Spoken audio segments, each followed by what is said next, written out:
नया चैप्टर है जिसका हम रिवीजन करने वाले हैं तो हम सिर्फ मेन टॉपिक्स को ही पढ़ेंगे इसमें, है ना।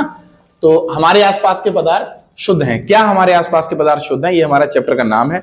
और अब हम इस चैप्टर के अंदर कुछ चीजों को डिस्कस करने वाले हैं बच्चों। जैसे कि अभी तक हमने पढ़ा था कि पदार्थ होता क्या है, जिसमें हमने पदार्थ की डेफिनेशन को पढ़ा।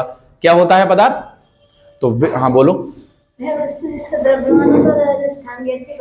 सही बात है, कोई भी ऐसी वस्तु जिसमें स्वयं का द्रव्यमान हो तथा वह क्या करती हो, स्थान घेरती हो, तो हम क्या बोल देते हैं, वो क्या है, वो पदार्थ है। अब हम लोग पढ़ने वाले हैं कि क्या पदार्थ शुद्ध है, यानी कि पदार्थों के प्रकार हम लोग देखने वाले हैं। तो पदार्थ यहाँ कितने प्रकार के होंगे बच्चों? उस समय तो अवस्थाएं देखी थी हमने, अब हम देखने वाले हैं प्रकार। तो पदार्थों के अगर प्रकार की बात की जाए तो या तो होते हैं शुद्ध पदार्थ या होंगे अशुद्ध पदार्थ। दो प्रकार यहां दिखाई दे जाते हैं हम लोगों को, शुद्ध और अशुद्ध। ठीक है, सबसे पहले बात करते हैं हम लोग शुद्ध पदार्थ की। तो कौन से पदार्थ शुद्ध पदार्थ के अंतर्गत आ जाते हैं? तो अब एक बात बताओ आप लोग, अगर मैं आपसे बोलूं कि चीनी है और दोनों उपयोगी चीजें ही उसमें डाल दूं, चीनी और मैदा दोनों ही उपयोगी हैं, अलग अलग है ना। चीनी का इस्तेमाल किसमें किया जाता है? अच्छा, चाय में। मुझे लगा खाना बनाने में होता है। चलो, चाय का चीनी का इस्तेमाल किसमें होगा? चाय बनाने में होता है, यानी कि जितने भी मिष्ठान बनाते हैं उसमें चीनी का इस्तेमाल होता है। और मैदा का इस्तेमाल कॉफी बनाने में होता है। नहीं तो मटरी सही कह रहा है वो, मतलब मैदा का इस्तेमाल होता है पूड़ियां भटूरे ये सब खाने पीने की चीजें बनाने में, तो मैदा का इस्तेमाल वहां होता है। लेकिन अगर मैं उन दोनों को एक ही साथ डाल दूं, मैदा और चीनी को आपस में मिला दूं, तो क्या चीनी शुद्ध रहेगी? नहीं, राइट, अशुद्ध हो जाएगी। तो यानी कि आप शुद्ध और अशुद्ध का कॉन्सेप्ट समझ गए होंगे इससे। शुद्ध पदार्थ कौन से होते हैं? वे पदार्थ जिनमें एक ही प्रकार के कण पाए जाएं। ठीक है, तो शुद्ध पदार्थ कौन से होंगे? जिनमें, यहां लिख देता हूं मैं, शुद्ध पदार्थ कौन से होते हैं? तो वे पदार्थ जिनमें एक ही प्रकार के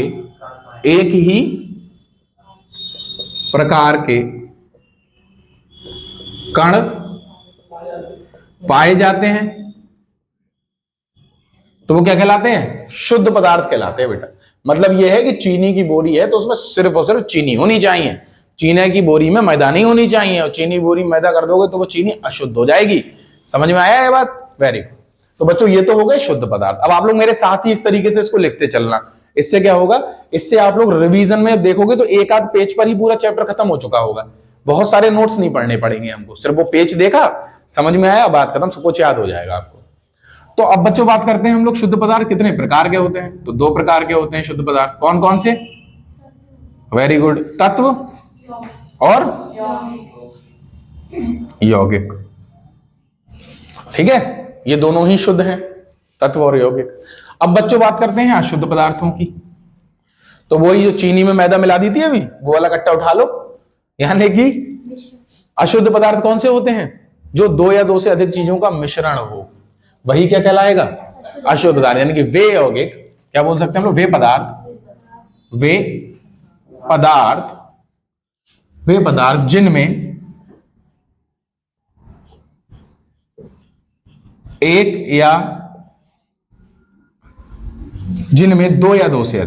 जिनमें दो या दो से अधिक प्रकार के कण पाए जाते हैं, तो उनको हम लोग क्या बोलते हैं बच्चों? अशुद्ध पदार्थ कहते हैं। और ये बात हम लोग बहुत अच्छे से जानते हैं कि जो भी चीनी और मैदा वाली बोरी थी ना, उसी में थोड़ा सा क्या कर दो, पानी डाल दो। लो चलो सही है, पानी भी डाल लो तो भी वही बात रहेगी। लेकिन अगर पानी नहीं डाल के हम उसमें अरहर की दाल मिला दें या उड़द की दाल डाल दें, अब तीन चार चीजें होंगी नहीं होंगी मिक्स, तो वो मिश्रण बनेगा बच्चों। क्या बनेगा? मिश्रण। इसका मतलब क्या है कि अशुद्ध पदार्थों के अंतर्गत कौन आते हैं बेटा?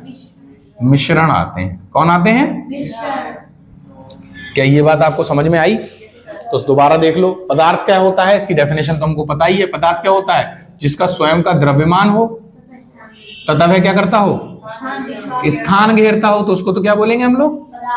पदार्थ। जैसे कि आपका खुद का द्रव्यमान है, आप स्थान भी घेर रहे हो, यानी कि आप पदार्थ हो। पदार्थ तो सही तो इंसान का भी निर्माण होगा ना। हाँ बिल्कुल सही बात है, टेबल जगह घेर रही है, खुद का द्रव्यमान भी है ना। द्रव्यमान का मतलब क्या है? द्रव्यमान है, ऊपर से फिर जी लग जाता है तो भार बन जाता है टोटल ना। ठीक, ये बात समझ में आ गई, बहुत अच्छी बात है। तो हम लोग अगले टॉपिक के बारे में बात करते हैं, और अगला टॉपिक कौन सा होगा बच्चों? तो अब हम पढ़ेंगे, पहले मिश्रण पढ़ लें या तत्व पढ़ोगे पहले, बताओ? चलो पहले तत्व ही पढ़ लो। तत्व क्या होते हैं? तत्व को हम क्या बोल सकते हैं? जो एक ही प्रकार के कणों से मिलकर बना हो वो तत्व है। ठीक है, तो तत्व क्या होते हैं? वे पदार्थ जो एक ही प्रकार के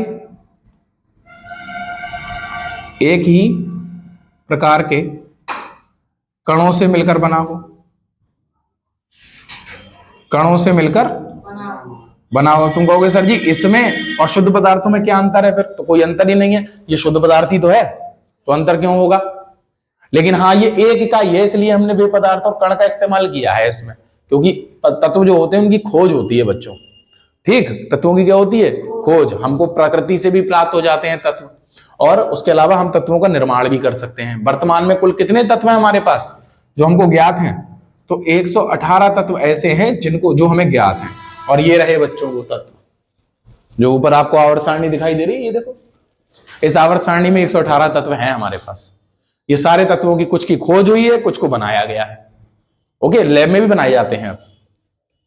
तो ये वाली बात समझ में आई? तत्व किसे कहते हैं? तो वे पदार्थ जो एक ही प्रकार के कणों से मिलकर बने होते हैं उनको क्या कहते हैं हम लोग? तत्व। जैसे कार्बन है, नाइट्रोजन है, ऑक्सीजन है, ये सब क्या है? एक ही प्रकार के कणों से मिलकर बने होते हैं। मतलब अगर आपने कार्बन देखा तो कार्बन परमाणु है, कार्बन को जब आप देखोगे तो उसके अंदर सारे कार्बन से तो मिलकर बना होगा ना वो, तो वो कार्बन हो गया। नाइट्रोजन भी वैसा ही है, ऑक्सीजन भी वैसा ही है।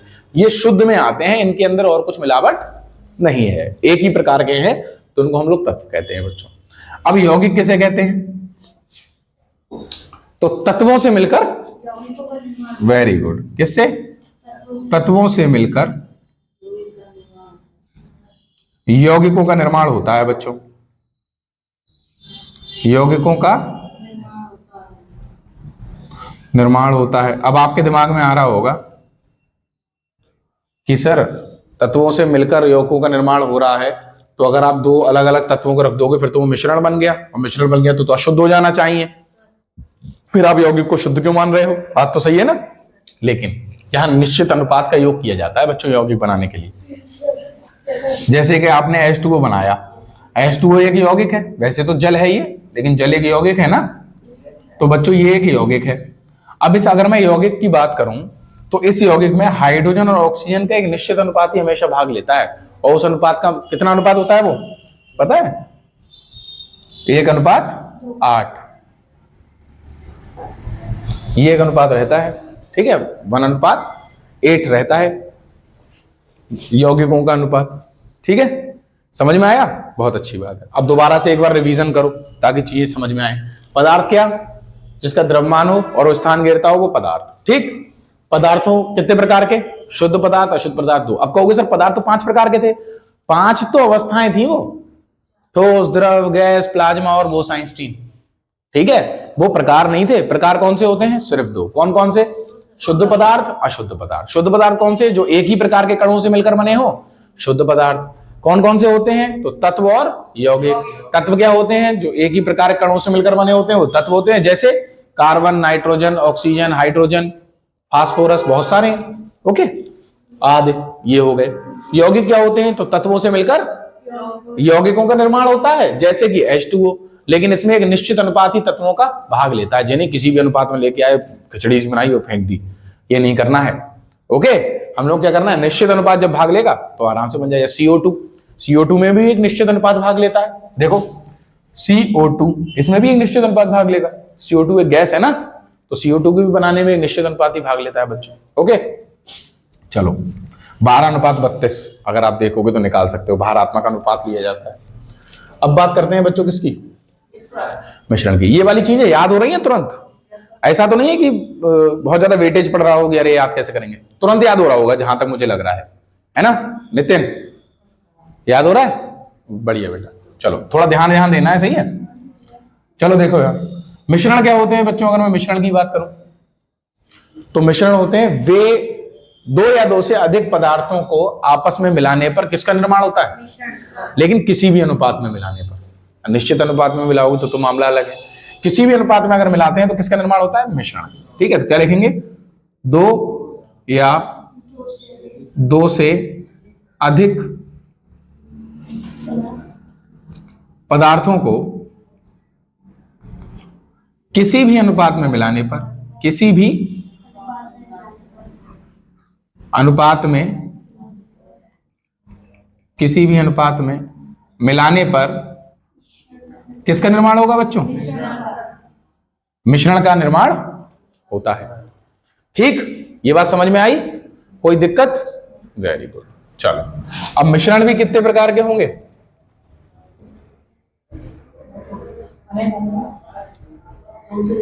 अनेक नहीं होंगे, दो प्रकार के मिश्रण होते हैं, हम लोग पढ़ते हैं इनको। कौन कौन सा? सामांगी मिश्रण और विषमांगी मिश्रण। ठीक है, चलो अब कोई बताएगा मुझे कि सामांगी मिश्रण कौन से होते हैं, विषमांगी मिश्रण कौन से होते हैं? वैभव याद है? बताओ भाई। पता है? विलयन थोड़ा ये मिश्रण है। सामांगी का मिश्रण, सामांगी मिश्रण का मतलब क्या है? जिसमें और अधिक पदार्थ ना बोले। ये नहीं है, बैठो अभी पता चलेगा आपको। और किसी को पता हो तो? अमित। मौसम, मौसम की तरह तो भी गाना बड़ा मस्त है यार। अच्छा, नाम भी बहुत अच्छा है तुम्हारा, ऐसी बात नहीं है नाम अच्छा नहीं हो।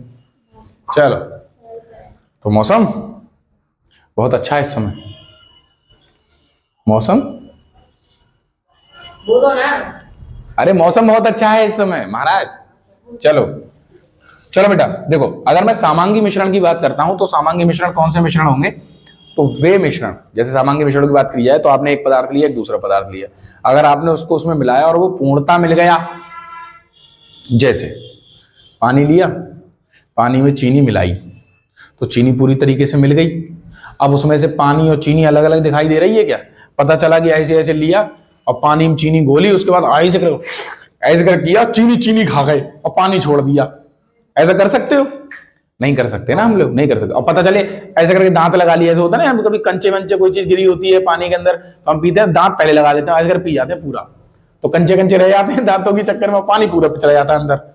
ऐसा हुआ है? नहीं करते हो? नहीं करते हो? अगर तुम लोग कर दो तो फिर तो है 50 दफा करो, ज्यादा दफा करो। ठीक, तो इसका मतलब क्या है? जब हम लोग पानी पी रहे हैं तो हमने दांत लगा दिए और वो जो चीज थी उसके अंदर वो रह गई। ऐसे चीनी रोक सकते हो क्या? पानी में चीनी घुली हुई है तो नहीं रुकेगी, सीधे चली जाएगी। इसका मतलब क्या है कि वो किस प्रकार का मिश्रण बना है बच्चों? सामांगी मिश्रण। यानी कि सामांगी मिश्रणों को जब आप मिला दोगे तो उनके कणों का आकार लगभग कैसा होता है? समान। यानी कि जब दो समान कणों वाले आकार के, जो समान आकार के कणों वाले पदार्थों को आपस में आप मिलाओगे तो कौन से मिश्रण का निर्माण होगा? सामांगी मिश्रण। आपने पानी लिया और चीनी ली, चीनी को जैसे ही घोला तो चीनी के कण किसके समान हो गए? पानी के कणों के समान, दिखना बंद हो गया। समझ में आया? जैसे प्रेयर में बच्चे खड़े होते हैं, अगर प्रेयर में बच्चे खड़े हुए हैं और सब बच्चे रेड कलर की ही यूनिफॉर्म में हैं तो आप उनमें से किसी भी बच्चे को एक को नहीं पहचान पाओगे, सब एक जैसे हैं। और उनमें से कोई 2 4 5 6 जो बच्चे हों वो अलग अलग दिखाई दे जाएं, कोई नीली पहना है, कोई काली पहना है, तो वो अलग से दिखाई देते हैं। जैसे आज टोपी वालों को बुला लिया सर जी ने, स्कूल में हुआ था क्या टोपी वाले जरा, तो वो क्या है, अलग से दिखाई दे रहा है, वो सेम उसका आकार नहीं है बाकी बच्चों जैसा। ठीक है, ये बात समझ में आई ना? तो हम क्या बोलेंगे बच्चों? सामांगी मिश्रण कौन से मिश्रण होंगे? जिनके कणों का आकार लगभग एक जैसा होता है। ठीक है, वे पदार्थ जिनके कणों का आकार लगभग समान होता है और जिनको आसानी से अलग नहीं कर सकते आप। जे नहीं गया ऐसे करके लिया, छान लिया, शरबत बना दी, छान ली और चीनी अलग कर दी, पानी अलग कर दिया, वो नहीं हो सकता। ठीक है, उसको साधारण तरीके से आप अलग नहीं कर सकते, अलग करने के लिए थोड़ी मेहनत करनी पड़ेगी आपको। ओके, अब बात करते हैं बच्चों विषमांगी मिश्रण। विषमांगी मिश्रण क्या होते हैं? जिनको दूर से ही देखा जा सके। आपने लिया पानी, उसमें मिला दी रेत, अब घोल रहे हैं 4 घंटे से, तो क्या घुल जाएगी वो? 3-4 दिन घोलो, 4 घंटे तो बहुत कम सी चीज है, आप 4 दिन तक घोलो तब भी वो नहीं घुलने वाले। क्यों? क्योंकि रेत के कणों का आकार है जो बच्चों, और जो पानी के कणों का आकार है उनमें बहुत ज्यादा डिफरेंस है। इसी वजह से आप जैसे ही मिट्टी मिला रहे हो, रेत मिला रहे हो, तो पानी में अलग ही दिखाई दे रही है वो, कितना भी घोल लो उसको। पल्ले घूम रहा है, आसपास से निकल रहा है, ऊपर से जा रहा है। हाँ, जैसे तेल और पानी भी कैसा इसी तरीके का मिश्रण हो जाएगा। ओके, चलो बच्चों, तो विषमांगी मिश्रण कौन से होंगे? तो वे पदार्थ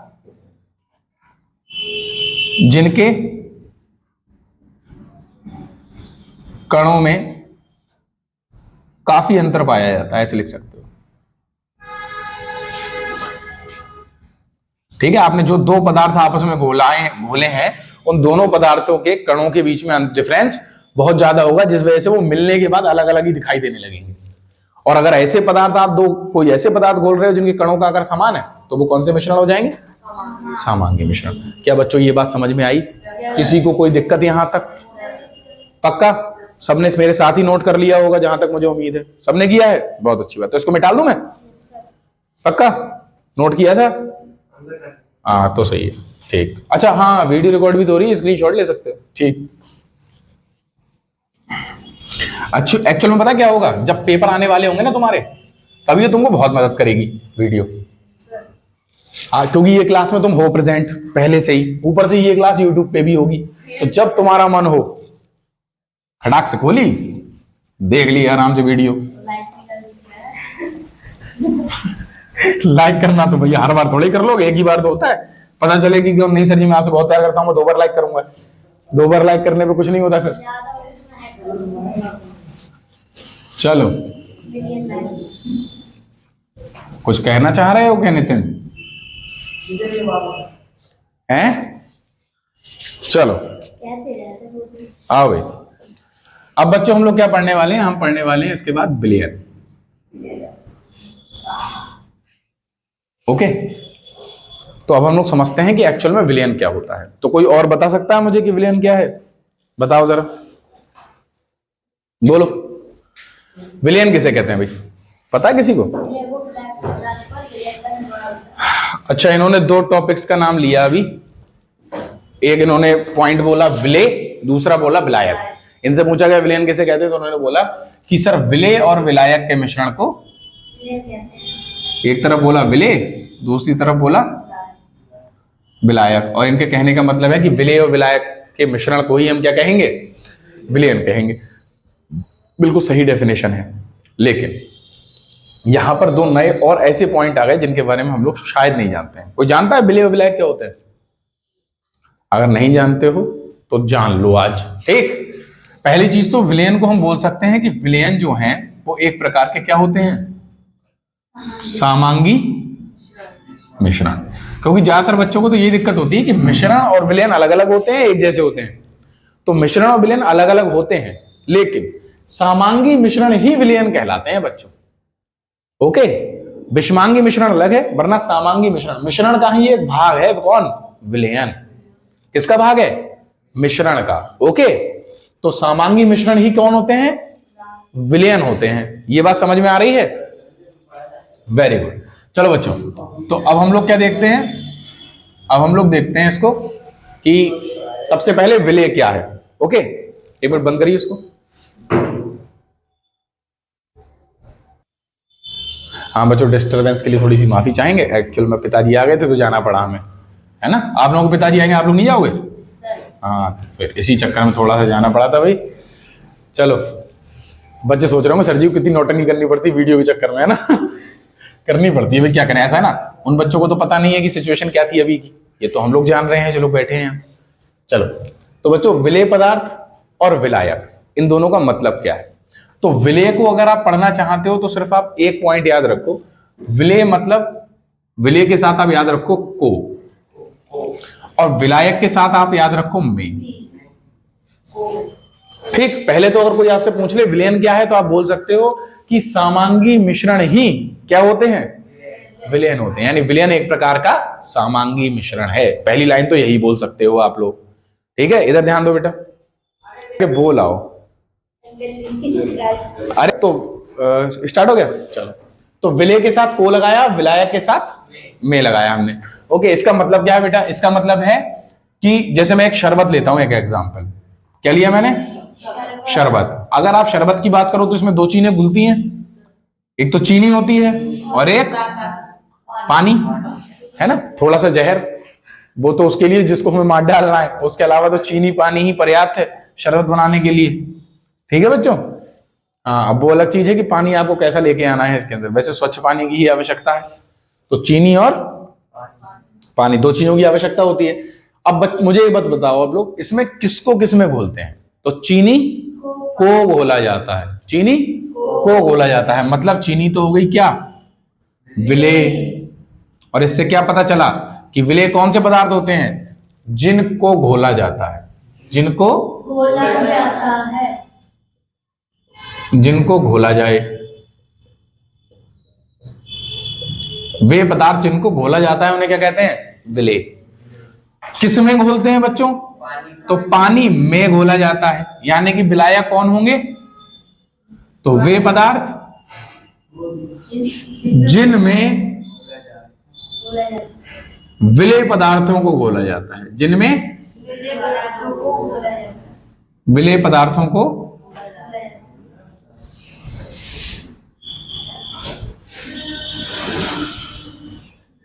जिनमें बच्चों विलेय पदार्थों को घोला जाता है उन्हें हम लोग क्या बोलते हैं? विलायक। समझ में आ गया? Very good. क्यों हंसी आ रही है भाई?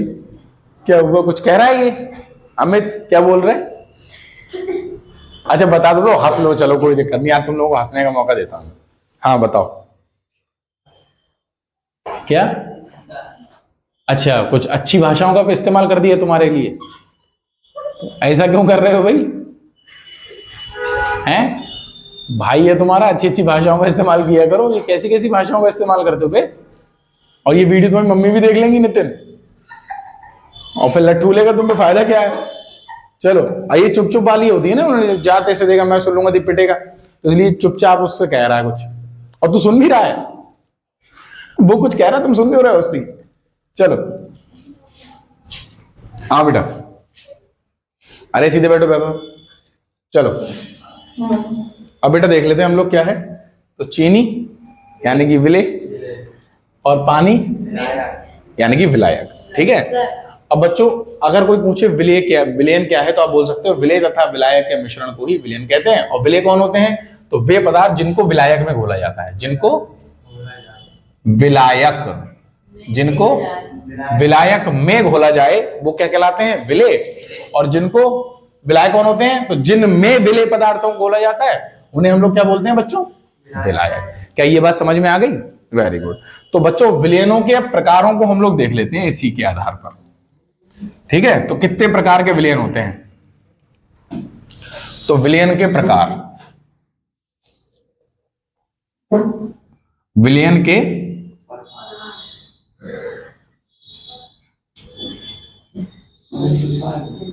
चलो कौन कौन जानता है कितने प्रकार के विलयन होते हैं? बोलो तो वैभव। कोलाइडी विलयन। गलत। वैभव सोच रहे होंगे पहला ही क्वेश्चन बोला और बेइज्जती हो गई, हंसने लगा। एक ही क्वेश्चन में शक्ल दिखाऊं तेरी? इधर को यू, अरे आ तो जा, इधर तो आओ एक मिनट। हाँ देखो ये है, पहले जो क्वेश्चन का आंसर थे बच्चों, दिखाई दे रहा है? ये दिखाई दे रहा है? नहीं दे रहा? दिखाई दे रहा है। पहले तो क्या हुआ, बेइज्जती हो गई? नहीं नहीं नहीं, बेइज्जती नहीं हुई है, कोई दिक्कत नहीं, बैठो जाके। ऐसा है, ये बच्चा बहुत क्यूट है। वो पहले उसने आंसर किया, कोलाइडी विलयन जैसे ही बोला वो गलत बोल दिया मैंने, तो बेचारे ने ऐसे नीचे सर कर लिया कि जैसे तैसे, तो एक क्वेश्चन बोला मैंने, वो भी गलत हो गया। चलो फिलहाल कोई ना। देखो बेटा ध्यान से, अगर विलयन के प्रकार की बात की जाए तो 4 प्रकार के विलयन होते हैं एक्चुअल में। कौन कौन से? तो एक तो होता है तनु विलयन। कौन सा विलयन? हाँ तनु विलयन। दूसरा आता है बेटा सांद्र विलयन। कौन सा? सांद्र विलयन। फिर आता है बच्चों संतृप्त विलयन। संतृप्त विलयन। और फिर आता है बच्चों असंतृप्त विलयन। चलो ठीक है, तो सबसे पहले हम लोग बात करते हैं तनु विलयन की बच्चों। तनु का मतलब क्या होता है? तो तनु का मतलब होता है पतला, जैसा अभी वैभव दिखाया था मैंने आप लोगों को, राइट, वैसा ही पतला सा। तो तनु विलयन कौन से विलयन होंगे? वे विलयन जो पतले होते हैं। और पतला कब होगा कोई विलयन? तो विलयन तब पतला होता है जब उसमें विलेय पदार्थ की मात्रा कम हो तथा विलायक की ज्यादा। जैसे कि अगर आप चाशनी बनाओ बच्चों, तो चाशनी में क्या होगा? चाशनी में चीनी बहुत ज्यादा होती है और पानी कम, तो विलेय बहुत ज्यादा हो गया और विलायक कम होता है, गाढ़ी गाढ़ी चाशनी बन जाती है। और यही शरबत बनाओ तो चीनी कम डालो, है ना, और पानी ज्यादा, यानी एक जग पानी तो उसमें से 2 चम्मच चीनी, कम कम 2 उंजली डाल दो, चलो, है ना, तभी तो शरबत बन पाएगा। और यही चाशनी बनानी है तो 1 बाल्टी पानी पड़ा, उसमें पता चली 1 बोरी गिर गई, कौन? चीनी, और गर्म कर करके खौलाए बने, तब चाशनी बनती है, ऐसे थोड़ी बनेगी। चलो बच्चों, तो हम लोग क्या कर रहे हैं? तनु विलयन। तनु विलयन क्या मोए मोए गा रहे हो क्या? आजकल ट्रेंडिंग कुछ थोड़ा ज्यादा चल रहा है ना, मोए मोए। ओके, चलो बेटा, तो तनु विलयन मतलब वे विलयन जो प्रकृति में पतले होते हैं, उन्हें क्या कहते हैं हम लोग?